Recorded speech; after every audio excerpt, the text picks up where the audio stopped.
오늘의 조선일보 사설은 김건희 특검은 여야 합의 추천하고 총선 직후 실시로 라는 제목입니다. 한동훈 법무장관이 김건희 여사 특검법에 대해 독소 조항을 제거하고 총선 후 추진이 바람직하다는 입장을 밝혔습니다. 법 앞에 예외는 없어야 한다는 한 장관 말처럼 김 여사 특검법이 국회를 통과한다면 해야 합니다. 그러나 그 시기와 내용, 범위 등이 원칙과 상식을 벗어나선 안 됩니다. 민주당이 추진하는 특검은 도이치모터스 주가 조작에 김 여사가 관여했는지 밝히기 위한 것입니다.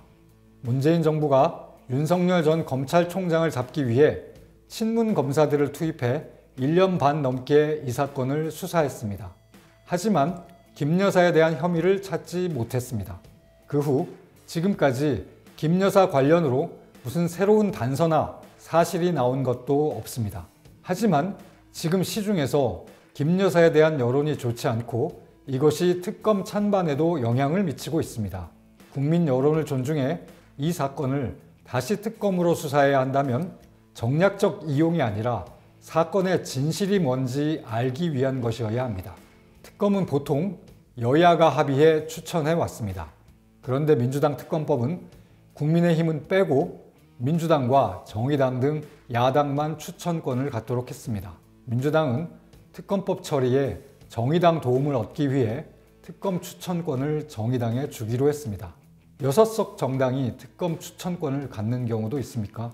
특검이 수시로 수사 과정을 언론에 브리핑하도록 해 사실상 수사를 생중계하도록 한 것도 문제의 소지가 큽니다. 특검이 진실을 알기 위해서가 아니라 총선용 정략이라는 것을 보여주는 사례입니다.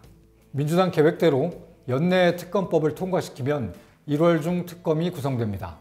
수사기간은 1차 70일에 추가로 30일을 더 할 수 있습니다.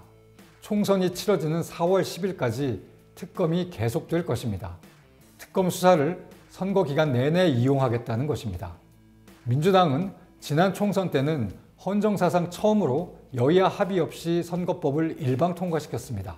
그러더니 이번 총선에는 대통령 부인 특검으로 선거판을 흔들려고 합니다.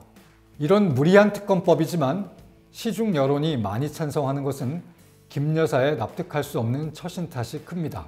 대통령 선거 때는 내조만 하겠다고 국민 앞에 약속했는데 선거가 끝나자 다르게 처신하고 있습니다. 이런 상황에서 대통령이 특검법에 거부권을 행사하면 상당한 반발을 살 것입니다.